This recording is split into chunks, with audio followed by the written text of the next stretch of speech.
انہی دنوں میں ڈاکٹروں نے یہ انکشاف کیا کہ اس بیماری کا بہترین علاج لیمن ہے۔ 1890 میں لیمن کا پھل پوری دنیا میں اہمیت اختیار کر گیا۔ بسم اللہ الرحمن الرحیم، السلام علیکم، آپ دیکھ رہے ہیں شاپ گرین چینل۔ ناظرین، آج ہم آپ کو لیمن کی ہسٹری کے بارے میں چند اہم معلومات دینے جا رہے ہیں۔ لیمن کی ہسٹری صدیوں پرانی ہے۔ انسان اور لیمن کا رشتہ بھی بہت پرانا ہے۔ لیمن آج ہم جس شکل میں استعمال کر رہے ہیں، ایک وقت تھا جب یہ اس شکل میں موجود نہیں تھا۔ پھر انسان نے اس پر مختلف تجربات شروع کیے۔ یہ تجربات لیمن سے ملتے جلتے اس وقت جو پودے موجود تھے ان پر تھے۔ اس وقت تک لیمن وجود میں نہیں آیا تھا۔ سٹرس فرائٹیز جو ہم بہت کم استعمال کرتے ہیں اس وقت موجود تھی۔ پھر انسان نے بیٹر اورنج اور سٹران کی کراس بریڈنگ کا تجربہ کیا، اور وہ تجربات ایسٹ ایشیا کے فارمر کر رہے تھے۔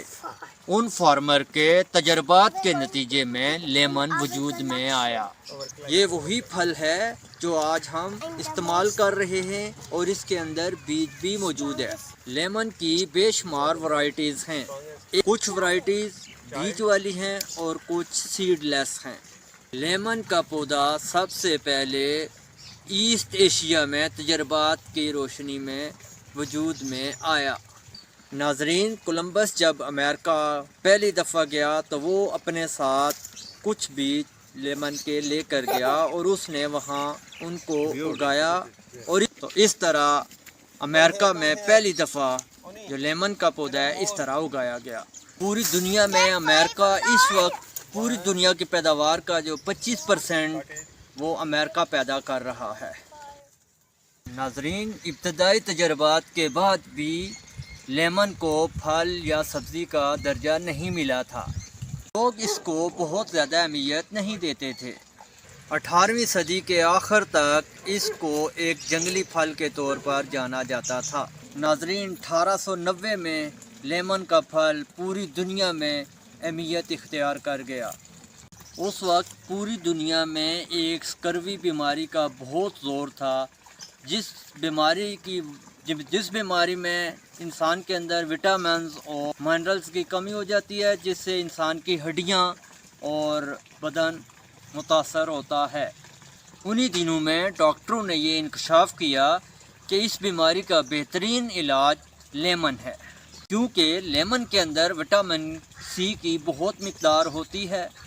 اس کے علاوہ وٹامن بی اور کچھ منرلز بھی پائے جاتے ہیں جو کہ انسانی جسم کے لیے بہت ہی مفید ہیں۔ ڈاکٹروں کے اس انکشاف کے بعد لیمن پوری دنیا میں بہت مشہور پھل بن چکا تھا، اور اس طرح انسانوں نے اس کا استعمال بڑھا لیا، جس سے اس کی اہمیت بھی بڑھنی شروع ہو گئی۔ وقت کے ساتھ ساتھ لیمن پر بہت تجربات ہوئے، اس کی مختلف کراس بریڈنگ کروائی گئیں۔ یہی وجہ ہے کہ آج پوری دنیا میں اس کی بہت سی ورائٹیز موجود ہیں۔ ناظرین، سیڈ لیس لیمن کی تاریخ کچھ زیادہ پرانی نہیں ہے۔ سیڈ لیس لیمن سب سے پہلے آسٹریلیا کے جنگلات میں پایا گیا۔ آسٹریلیا میں فارمر کو اپنے کھیت کے آس پاس لیمن کا ایک پودا ملا جس میں بہت سے لیمن لگے ہوئے تھے۔ اس نے لیمن اتارا اور اس کو کاٹا، لیکن وہ حیران ہوا کہ اس کے اندر بیج نہیں تھا۔ اس کے بعد اس نے دوسرا لیمن اتارا، اس کو کاٹا، اس میں بھی بیج نہیں تھا۔ اس طرح اس نے کچھ اور بھی پھل اتارے، لیکن اس کے اندر اس کو کہیں بھی بیج نہ ملا۔ اس نے فوراً اپنے ایگریکلچر ڈپارٹمنٹ کو خبر کی۔ ایگریکلچر ڈپارٹمنٹ نے فوراً کارروائی کی اور اس پودے کا جائزہ لیا۔ جب انہیں یقین ہو گیا کہ اس پودے کا پھل بغیر سیڈ کے ہے، تو انہوں نے اس پودے کو اپنی تحویل میں لے لیا اور اس کی ٹہنیاں کاٹ کر اس سے مزید پودے بنائے۔ اس طرح سیڈ لیس لیمن کا آغاز ہو گیا۔ ان میں سے ایک پودا امریکہ کی درخواست پر انہیں دے دیا گیا۔ اس طرح امریکہ میں بھی سیڈ لیس لیمن پر تجربات شروع ہو گئے۔ ناظرین، پاکستان میں سیڈ لیس لیمن کی تاریخ 20 سے 25 سال پرانی ہے۔ اس وقت پاکستان میں سیڈ لیس کی 2 ورائٹیز موجود ہیں۔ ان میں ایک میکسیکن سیڈ لیس لیمن اور دوسری ملیشین سیڈ لیس لیمن ہے۔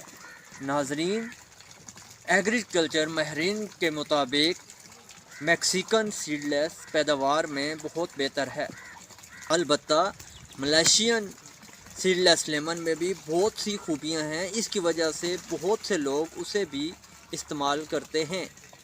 تو ناظرین، آج ہم نے آپ کی دلچسپی کے لیے لیمن کی تھوڑی سی معلومات دی ہے۔ انشاءاللہ آئندہ مزید آپ کو اس کے بارے میں آپ مزید آگاہ کرتے رہیں گے۔ اسی کے ساتھ اجازت چاہتا ہوں، اللہ حافظ۔